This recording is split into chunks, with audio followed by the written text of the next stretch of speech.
Ja, mein Name ist Sibylle Werner. Ich bin vom Ministerium für Ernährung im ländlichen Raum in Baden-Württemberg, bin Teilnehmerin hier im ROCFOR-Projekt oder Forst BW.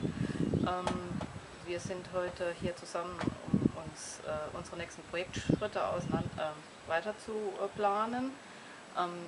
Solsona und Katalonien sind sehr beeindruckend. Es ist wunderbar hier, also wir genießen eine große Gastfreundschaft.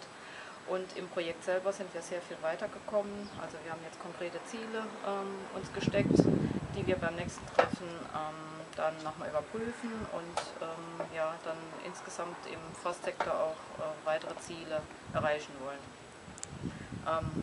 Ansonsten, ja, das CFTI ist ähnlich wie unsere FVA in Baden-Württemberg, die Forstliche Versuchs- und Forschungsanstalt. Also fühle mich sehr wohl hier, es ist ein tolles Gebäude mit Holz und Stein. Es ist also ja, sehr angenehm hier.